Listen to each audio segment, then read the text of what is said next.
Hello everyone, welcome to beat the street. तो आज हम बात करने वाले DHFL everything you need to know के बारे में। देखिए, इस वीडियो में हम आपको सबसे पहले DHFL के Q3 रिजल्ट के बारे में बताएंगे, उसका पूरा एनालिसिस करेंगे और साथ ही में बताएंगे कि इतना बड़ा लॉस कैसे आया है। आप सभी ने, बहुत से लोगों ने रिजल्ट जान लिए होंगे कि भाई रिजल्ट बहुत ख़राब आए हैं, ठीक है। और साथ ही में हम आपको ये भी बताएंगे कि DHFL में अब आगे क्या होगा, क्या सारा प्रोसीजर होगा, इस शेयर प्राइस पर आपको क्या देखने को मिलेगा, ज़ीरो होगा, डीलिस्ट होगा या नहीं होगा, ये सारी चीज़ें एक ही वीडियो के अंदर। और हम लोग यहाँ पे केवल प्रॉफिट और रिजल्ट्स ही नहीं, बल्कि DHFL में जो बुक्स में बहुत सारी प्रॉब्लम है, जो बहुत सारे यहाँ पे घपले हो रहे हैं, उनके बारे में भी बात करेंगे। ये DHFL पे एक आप ऐसा कॉम्प्रिहेंसिव वीडियो देखेंगे जो आपने कभी नहीं देखा होगा। और मैं आपको बताना चाहूँगा, जो हमारे चैनल पे आज पहली बार आ रहे हैं, कि DHFL पे अभी तक हम लोग 11 वीडियो बना चुके हैं। अगर हम चालू करें तो सबसे पहले जब नवंबर दिसंबर के अंदर अडानी और ये सब बिड कर रहे थे, तब से हम लोग ने बनाना चालू किया था। और तब से बिल्कुल जब भाव 35 से 40 रुपये था, तब हम लोग ने बोला था आप DHFL को बेच दीजिए, और लगातार हम बोलते आ रहे। फिर हम लोग ने DHFL में जो नया बिडिंग राउंड हुआ उस पर वीडियो बनाया, फिर कपिल वाधवान के 100% ऑफर पे बनाया, फिर पिरामल ने जो बिड जीती उस पर पूरा एनालिसिस किया, बिड में क्या क्या लिखा हुआ है, कैसे कैसे लिखा हुआ है। साथ ही में DHFL के FD होल्डर्स और NC होल्डर्स को कितना मिलेगा वो भी बताया। फिर बैंक्स के बारे में बताया, फिर शेयर होल्डर्स को बताया कि भाई क्या होगा क्या नहीं होगा, DHFL जीरो होगा या नहीं होगा।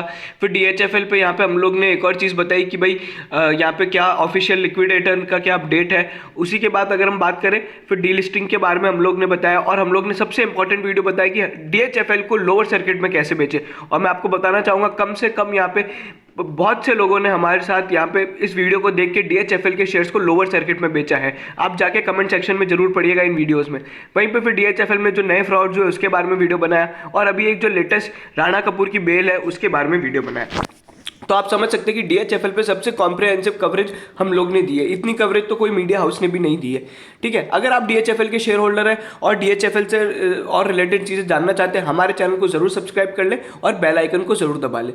चलिए अब हम चलते हैं सीधा कंपनी के यहाँ पे डिस्क्लोजर की ओर, जहाँ पे कंपनी ने अपने रिजल्ट किए हैं, ठीक है। तो अभी अगर हम बात करें रिजल्ट कैसे रहे और कितने खराब रहे, तो मैं आपको बहुत ही सिंपल सी एक जानकारी दूंगा, जहाँ पे हम लोग सबसे पहले यहाँ पे अनऑडिटेड कंसोलिडेटेड रिजल्ट्स देखेंगे, जिसके अंदर मैं आपको बहुत सारी चीज़ें भी बताऊंगा और हम लोग सबका डिस्कशन भी करेंगे। चलिए, अगर मैं आपको बताऊं कि DHFL का यहाँ पे रिजल्ट कैसा रहा है, तो ये आप इससे अंदाज़ा लगा सकते हैं कि कंपनी को करीबन यहाँ पे 13,095 करोड़ का लॉस हुआ है। अगर आप देखेंगे तो आपकी स्क्रीन पे ये वाला जो फिगर है, ठीक है, ये वाला जो फिगर है कंपनी का 13,095 करोड़ यानी 13,095 करोड़ रुपीस का लॉस हुआ है इस क्वार्टर के अंदर। अगर हम पिछले क्वार्टर से कंपेयर करते हैं तो केवल 2,2100 करोड़ का यहाँ पे लॉस था, और पिछले साल से अगर हम देखें तो पहले यहाँ पे उनका 934 करोड़ रुपीस का कंपनी का प्रॉफिट था। अब इसके पीछे क्या बड़ी वजह है और क्या सारी चीज़ें हैं हम लोग जानेंगे, एक एक चीज़ को बिल्कुल एनालाइज करेंगे और बिल्कुल डिस्कस करेंगे, ठीक है। सबसे पहले हम वापस ऊपर चलते हैं हमारे रेवेन्यू की ओर। अगर हम देखेंगे कंपनी का रेवेन्यू फ्रॉम ऑपरेशंस बिल्कुल बराबर है। अगर आप 31 दिसंबर को देखें तो 220 करीबन यहाँ पे 2,20,000 2,20,000 लाख है, ठीक है। और वहीं पे अगर हम बात करें पिछले क्वार्टर में भी इतना ही था, और उससे पहले साल में भी लगभग ज़्यादा फर्क नहीं है। तो अगर हम देखेंगे तो रेवेन्यू में ज़्यादा फर्क नहीं है। पर अगर आप बात करते हैं कि भाई वाई ऑन वाई बेसिस पे कैसे रहे रिजल्ट, तो वाई ऑन वाई बेसिस पे यहाँ पे जो रेवेन्यू है वो थोड़ा कम हुआ है, ठीक है। अभी अगर उसके अलावा और क्या सारी चीज़ें हैं तो बाकी सब देखेंगे, जो इंटरेस्ट इनकम है लगभग बैंक की उतनी हुई है, ठीक है। अभी अगर हम बात करते हैं कि एक्सपेंसेस कैसे रहे, देखिए फाइनेंस कॉस्ट जो है बैंक की कम हो गई है। अब इसके पीछे क्या रीज़न है, मैं आपको एक सिंपल सी बात बता देता हूँ। देखिए ये सारी जो चीज़ें, अब ये फाइनेंस कॉस्ट कैसे कम हो गई, लोन तो बहुत ज़्यादा है।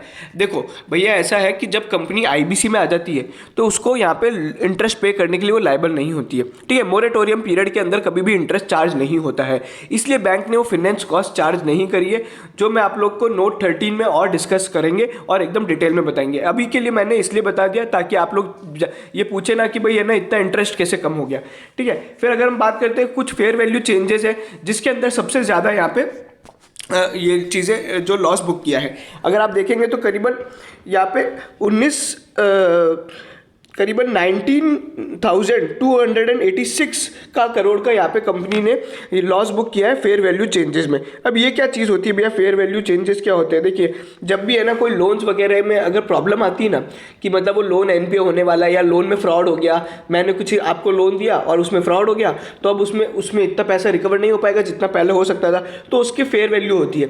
मतलब 100 करोड़ के लोन को 50 करोड़ पे लेके आना कि अब 50 से रिकवर हो पाएंगे, तो ये सारी चीज़ें तो बेसिकली लोन का वैल्यूएशन है। उसके अलावा और क्या चीज़ें हैं? अभी इम्पेयरमेंट है। अभी कंपनी ने कुछ 421 करोड़ का कंपनी ने कुछ इम्पेयरमेंट भी बुक किया है। साथ ही में एम्प्लॉय एक्सपेंस देखेंगे तो लगा बिल्कुल बराबर है, कोई ज़्यादा फर्क नहीं है। अदर एक्सपेंसेस में भी कुछ ज़्यादा चेंजेस नहीं है। तो मेजर एक्सपेंस हमारे लिए था कि net value for fair value changes. तो ये सारी चीज़ें हुई। अब अगर हम बात करते हैं कंपनी के अलावा इसमें और क्या चीज़ें हैं भैया, फेयर वैल्यू एडजस्टमेंट है कंपनी का, और फिर यहाँ पे लॉस बिफोर, यहाँ पे शेयर इन जेवी एंड एसोसिएट्स वगैरह है। अगर हम देखें एक्सेप्शनल आइटम वगैरह कुछ है नहीं। डेफर्ड टैक्स के लिए कंपनी ने कुछ 4,58,211 लैक्स का करीबन यहाँ पे एक और यहाँ पे प्रोविजनिंग करी है। तो ये सब चीज़ें हैं। अभी अगर हम बात करते हैं कि कंपनी का ईपीएस कितना है, अभी ईपीएस तो होगा नहीं क्योंकि यहाँ पे ये लॉस मेकिंग कंपनी है। तो यहाँ पे मैं आपको बता दूँ कि जो लॉस पर शेयर है वो है 417 रुपीज़, और अभी जो भाव चल रहा है 15 रुपये। आप समझिए कि कंपनी ने, आप जिस कंपनी के लिए पैसा लगा रहे हैं, जिस कंपनी में आपने पैसे लगा रखे, आपके 15 रुपये पे शेयर पे, हर शेयर पे 417 रुपये का लॉस हो गया एक क्वार्टर के अंदर। तो आप समझिए कि ये पूरे साल के अंदर कितना होता होगा। लगभग आप मान लीजिए मोटा मोटी कम से कम 700-800 रुपये का लॉस होता है कंपनी को हर शेयर पे हर साल। ठीक है, तो ये सारी चीज़ें जो आपको जानना बहुत ज़रूरी है। और पहली बात तो ये मैं वीडियो में अभी बता देता हूँ कि DHFL पे हमारी एकदम बेयरिश व्यू है, और हमारा यही मानना है कि DHFL 0 होगा, ठीक है, और डीलिस्ट होगा। उसके पीछे बहुत रीजन है जो हम लोग ने पुराने वीडियो में बहुत बार बताया। इस वीडियो के एंड में भी हम लोग बिल्कुल ओपिनियन देंगे। अभी जो अपर सर्किट लगा है उस पर भी बात करेंगे, सारी चीज़ें बताएंगे। सबसे पहले अब मैं आपको बताना चाहूँगा कि कंपनी के अंदर क्या क्या हो रहा है। देखिए, सबसे पहले मैं आपको बता देता हूँ कि इसको यहाँ पे करीबन पिछले साल 22 नवंबर 2019 को यहाँ पे इसको IBC में लेके आया गया था, जब यहाँ पे कंपनी ने अपना यहाँ पे इसका NCLT का वो चालू किया था, और अभी यहाँ पे इसको गोइंग कंसर्न की तरह चलाया जा रहा है RBI एडमिनिस्ट्रेटर द्वारा। ठीक है, उसी के अलावा कंपनी ने यहाँ पे बहुत सारे NCLT ऑर्डर्स वगैरह पास हुए। और अभी अगर हम बात करें कि पिरामल वाली जो ऑर्डर है वो सब क्या क्या चीज़ें, उसके अलावा कंपनी ने यहाँ पे बहुत सारे यहाँ पे जो चीज़ें हैं, मतलब अगर आप देखेंगे ये सारी चीज़ों के अंदर यहाँ पे डिसीजंस लिए गए एडमिनिस्ट्रेटर द्वारा। अभी उनने क्या क्या किया, रिस्क मैनेजमेंट किया, IT system, legal audit, risk control matrix, strengthening internal control, पूरे मतलब जो उनके DHFL के पुराने सिस्टम थे उनको बदल के एकदम नया नया किया है। ठीक है, ये सारी चीज़ें हुई। उसी के अलावा और क्या अपडेट है, अभी अपडेट और मैं बता देता हूँ कि यहाँ पे कंपनी ने हाँ, अभी यहाँ पे एक और इम्पॉर्टेंट अपडेट है कि कंपनी ने कुछ प्रोविज़न वगैरह कर रखे हैं यहाँ पे फ्रॉड अकाउंट से रिलेटेड। लेकिन यहाँ पे जो मैं आपको बताऊंगा इम्पॉर्टेंट बात ये है कि जो ट्रांजैक्शन ऑडिटर है उनका GT, उसके हिसाब से यहाँ पे कंपनी ने एक और यहाँ पे प्रोविज़न किया है, वो करीबन है 1,000 करोड़ रुपीज़ का। अभी ये कैसे है, देखिए मैं आपको एक चीज़ बताता हूँ कि 1,000 करोड़ का कंपनी को नया घपला कैसे मिला। मतलब क्या होता है कि अगर मान लीजिए कोई लोन दिया और वो लोन बाद में पता पड़ता है कि वो गलती से मतलब फ्रॉड करके लिया गया है, तो उस लोन का ट्रीटमेंट बिल्कुल अलग होता है, उसमें क्रिमिनल प्रोसीडिंग्स होती है। तो इस क्वार्टर के अंदर DHFL को 1,000 करोड़ रुपीस का ये लोन मिला है, और इसके लिए NCLT में एप्लीकेशन फाइल होती है, NCLT से फ्रॉड डिक्लेयर करती है, और फिर ये सारी चीज़ें इसका अलग चलता है। और मैं आपको बता दूं, जितने भी ऐसी फ्रॉड वाली एप्लीकेशंस हैं जो NCLT में डिक्लेयर होंगी, इन फ्रॉड लोन से अगर कभी भी पैसा रिकवर होता है तो पिरामल को जाएगा, बैंक्स को नहीं जाएगा। तो ये शेयर होल्डर्स के लिए एक नेगेटिव खबर है, क्योंकि शेयर होल्डर्स से को पिरामल से कुछ भी नहीं मिलने वाला है। ठीक है, ये सारी बात हुई। अभी एक और चीज़ मैं आपको बताता हूँ कि यहाँ पे कंपनी में जितनी भी सारी वो चल रही है, तो ये आप देखेंगे तो कंपनी में कितनी इन्वेस्टिगेशन चल रही है। एक SFIO की चल रही है, एक MCA की चल रही है, एक ED की चल रही है, फिर एक CBI की चल रही है। करीबन 4-5 यहाँ पे ये सारी इन्वेस्टिगेशन चल रही है। उसके अलावा अगर हम देखें, एक उत्तर प्रदेश की जो एक इलेक्ट्रिसिटी कंपनी है, उसने भी यहाँ पे एक CBI उसमें भी इन्वेस्टिगेट कर रही है। तो इतनी सारी इन्वेस्टिगेशन चल रही है, और इनमें अभी भी यहाँ पे कोई भी अपडेट नहीं आया है कि किसी का भी कंक्लूजन नहीं हुआ है। कंपनी ने बोला कि they are fully cooperating with investigating agencies. उसी के अलावा अब अगर हम बात करते हैं पिरामल की, तो पिरामल को यहाँ पे वो बिडर घोषित किया गया है। देखिए 18 जो कि वोटिंग हुई थी 15 जनवरी को, यहाँ पे Piramal capital housing finance limited को यहाँ पे बिडर वो बताया गया है। और इसके जो करीबन रुपए हैं वो करीबन 34,750 करोड़ रुपए के करीब है। मेरे को एग्जैक्ट फिगर याद नहीं है, बट अभी पिरामल एंटरप्राइज लिमिटेड में इस फिगर का एकदम सही से डिस्क्लोजर किया गया था, जिसमें से 10,000 करोड़ अपफ्रंट कैश दिया जाएगा और लगभग 15,000 करोड़ के एनसीडीज इशू करेगी Piramal capital housing finance lenders को और बाकी सभी लोगों को। अभी 34,750 करोड़ जितना भी भाव है, जितने भी रुपए दे रहे हैं, उसमें से शेयर होल्डर्स को कुछ भी नहीं मिलने वाला है। इक्विटी जीरो होगी, जीरो होगी, जीरो होगी, आप मान के चलिए। लक्ष्मी विलास वाला जो केस है बिल्कुल वैसा का वैसा होगा। ठीक है, अगर आप वो सब चीज़ें डिटेल में देखना चाहते हो तो DHFL का शेयर होल्डर्स और DHFL डीलिस्टिंग का वीडियो जरूर देखिएगा हमारी प्लेलिस्ट में से। ठीक है, अभी अगर हम बात करें और सब क्या चीज़ें हैं तो मैं आपको बता देता हूँ। देखिए जो लोन्स की मैं बात कर रहा था, यहाँ पे हम लोग ने देखा कि वहाँ पे लोन्स वो नहीं हुए हैं।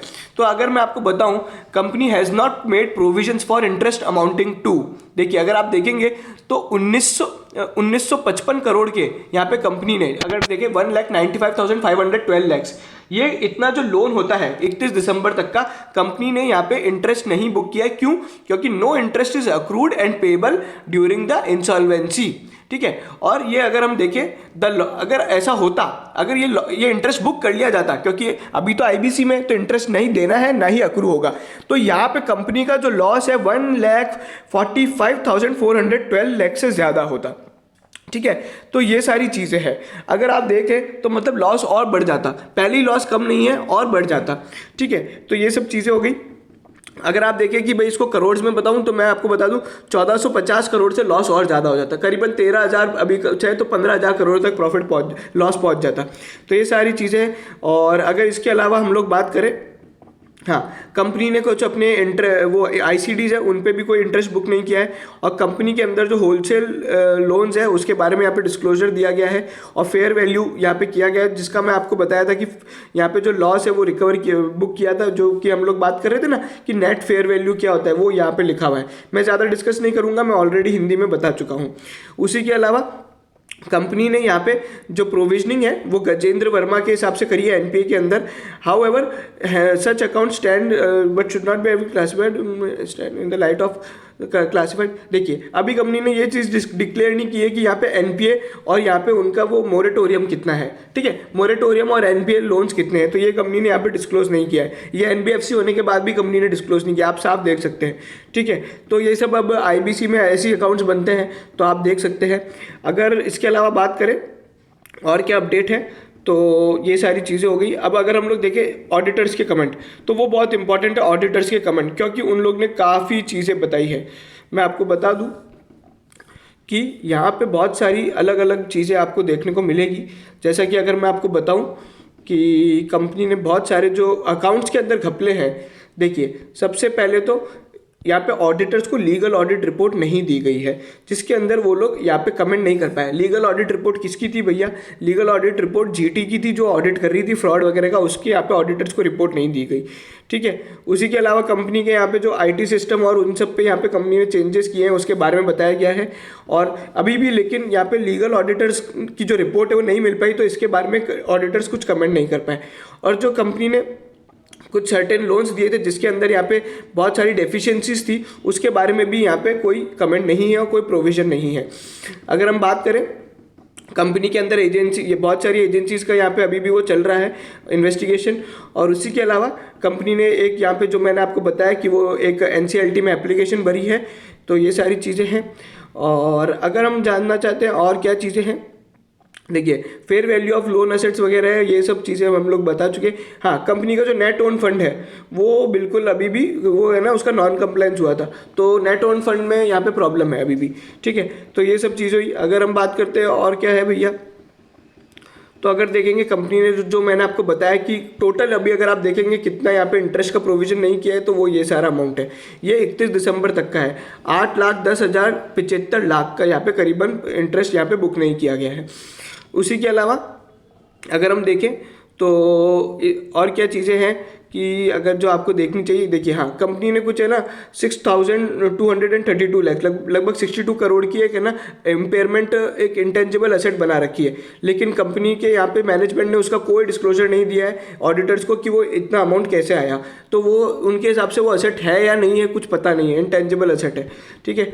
उसी के अलावा यहाँ पे एक और चीज़ है यहाँ कि बहुत सारी जगह पे उन लोग है ना वो इन्फॉर्मेशन नहीं मिल पाई ऑडिटर से।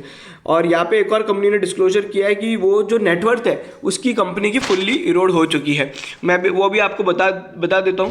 देखिए, the group has accumulated losses exceeding the share capital and reserves and net worth is fully eroded, मतलब कंपनी की वैल्यू जीरो है, ठीक है। तो अब मैं आपको समझा देता हूं कि यहाँ पे शेयर होल्डर्स को पैसा क्यों नहीं मिल रहा है। जब नेट वर्थ फुल्ली इरोड हो गई, मतलब कंपनी के लॉसेज और शेयर कैपिटल जो लॉसेज है वो इतने ज़्यादा हो गए कि शेयर कैपिटल और रिजर्व से भी ज़्यादा हो गए, और कंपनी में पहले ही लोन है, तो लोन प्लस लॉसेज इतने ज़्यादा है कि यहाँ पे कंपनी के अंदर कोई इक्विटी बची ही नहीं है, और इसलिए इक्विटी को जीरो किया जा रहा है। और इसलिए पिरामल लीगली एकदम सही है, उसने कुछ गलती नहीं करी है। कंपनी की अकाउंट्स और हालत ही ऐसी है। अब लोग बाग बोलते हैं कि पिरामल गलत कर रहा है, पिरामल गलत कर रहा है। नहीं भैया, पिरामल गलत नहीं कर रहा है, गलत तो कपिल वाधवान और वो सब करके गए, पुराने लोग करके गए हैं, वो तो फ्री में लेंगे ना।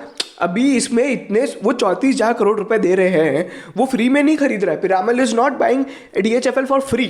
बस बात यह है कि इक्विटी शेयर होल्डर्स को कुछ भी नहीं मिलेगा, मैं आपको बार बार बोलते आया हूं। और देखिए, अभी जो हाल ही में एक अपर सर्किट लगा है, तो अब मैं उस पर आपको बता देता हूँ कि 13,000 करोड़ का जो प्रॉफिट कल अभी डिस्क्लोज हुआ है, ठीक है, तो इस कारण वापस लोअर सर्किट लग सकता है। और मैंने आपको 1000 बार बोला है, आप जितने भी हमारे 13 या 11 वीडियोस हैं, सब में आप यही सुनेंगे कि इसे बेचें, और अगर कभी भी अपर सर्किट लगता है तो होल्ड ना करें और बेच दें। मैं वापस बोला था कि बेच दे, और अभी भी मैं आपको बोलूँगा बेच दीजिए। बस एक चीज़ ये हो सकती है कि अगर मान लो कल यहाँ पे लोअर सर्किट नहीं लगता है, ठीक है, तो यहाँ पे क्या होगा, क्योंकि DHFL का शेयर 35 से 40 रुपए से सीधा 15 रुपए आ गया, तो थोड़ी बहुत यहाँ पे अप मूवमेंट होगी। लेकिन अगर आप लॉन्ग टर्म के हिसाब से सोच रहे हैं कि भाई यहाँ पे 15 रुपए से कुछ 150 रुपये हो जाएगा, 100 रुपये हो जाएगा, कुछ भी नहीं होगा भैया। आपको अपना ये जो DHFL का शेयर है ये डीलिस्ट होगा और इसे जीरो कर दिया जाएगा। और अभी मैं आपको बता दूं, अपडेट ये है कि NCLT में RBI को यहाँ पे एप्लीकेशन फाइल कर दी है पिरामल की बिड अप्रूव करने के लिए। जैसे ही वो अप्रूव हो जाएगी, DHFL का यहाँ पे रिजोल्यूशन प्लान इंप्लीमेंट किया जाएगा और इसे डीलिस्ट कर दिया जाएगा और एग्जिस्टिंग इक्विटी शेयर होल्डर्स को राइट ऑफ मार दिया जाएगा। तो ये सारी चीज़ें हैं।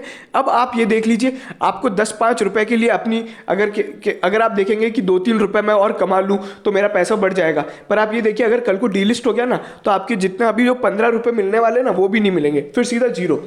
तो आप समझ लीजिए, मान लें मेरे पास 1000 शेयर है, ठीक है, तो मेरे को अभी 15 या 14 रुपए मिलेंगे, तो उस हिसाब से मैं 14-15 हज़ार रुपये कमा सकता हूँ, ठीक है, बचा सकता हूँ, मतलब कमाएंगे तो क्या।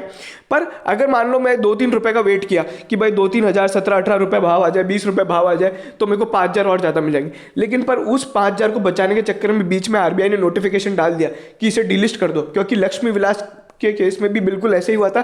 एकदम से आके उन लोग ने एक रात शाम को नोटिफिकेशन निकाला, इसे डिलिस्ट कर दो। और लक्ष्मी विलास के केस में तो ये हालत थी कि जिस दिन लास्ट डे ट्रेडिंग था, उस दिन भी यहाँ पे अपर सर्किट लगा था, लोगों को पता ही नहीं पड़ रहा है कि क्या होने वाला है, जबकि यहाँ पे स्कीम में ऑलरेडी बोला गया है कि यहाँ डिलिस्ट होगा। जैसा DHFL की स्कीम में बोला गया है कि ये डिलिस्ट होगा और इसको जीरो कर दिया जाएगा।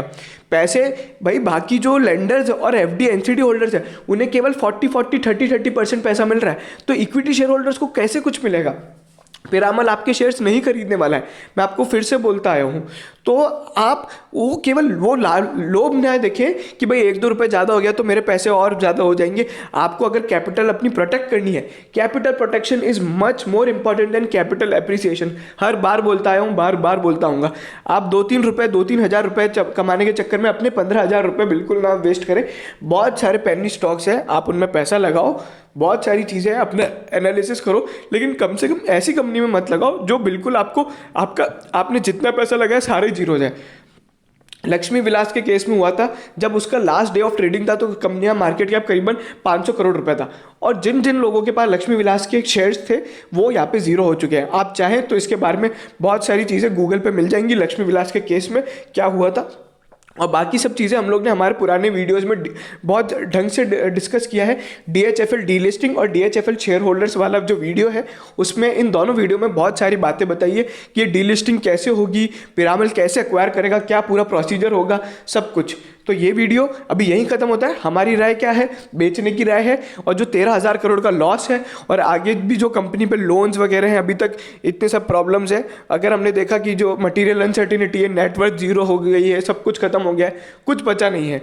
अगर 2,000 करोड़ के आगे आपको 13,000 करोड़ का लॉस दिखता है क्यू ऑन क्यू बेसिस पे, तो आपके लिए ये सोचने वाली बात है कि आपने इसमें पैसा क्यों लगा रखा है। और पक्की बात है कि भाई यहाँ पे तो अभी ये शेयर प्राइस नेगेटिव ही चलेगी, ठीक है। नेगेटिव व्यू के साथ आप बेचिए, जल्द से जल्द बेचें। और लोअर सर्किट में अगर नहीं बेच पा रहे तो हमारा लोअर सर्किट वाला वीडियो देख लीजिए, जहाँ पे हम लोग ने बताया कि लोअर सर्किट में किसी शेयर को कैसे बेचा जाता है, स्पेशली DHFL के हिसाब से। चलिए, ये वीडियो यहीं खत्म होता है। अगर आपको पसंद आया हो तो शेयर कीजिए हमारा ये वीडियो और बाकी पूरी प्लेलिस्ट लोगों के साथ, सभी DHFL के शेयर होल्डर्स के साथ, ताकि वो सारी चीज़ें जान सके। क्योंकि मेरा जितना मानना है कि किसी भी मीडिया हाउस या किसी भी और बड़े न्यूज़ चैनल ने इससे DHFL को इतना कवर नहीं किया है, ना ही यहाँ पे कंपनी से इतना डिस्क्लोजर है। हम लोग ने बहुत मेहनत और बहुत रिसर्च करके सारे 11-15 वीडियोस तैयार किए ताकि आप लोग को बता सके और शेयर होल्डर्स और सभी लोगों का पैसा बच सके। चलिए, ये वीडियो यहीं खत्म होता है। अगर आपको पसंद आया हो लाइक कीजिए, शेयर कीजिए, सब्सक्राइब जरूर कीजिएगा हमारे चैनल को, ताकि DHFL से रिलेटेड हम लोग अपडेट आपको जल्द से जल्द दे सके। Thank you so much.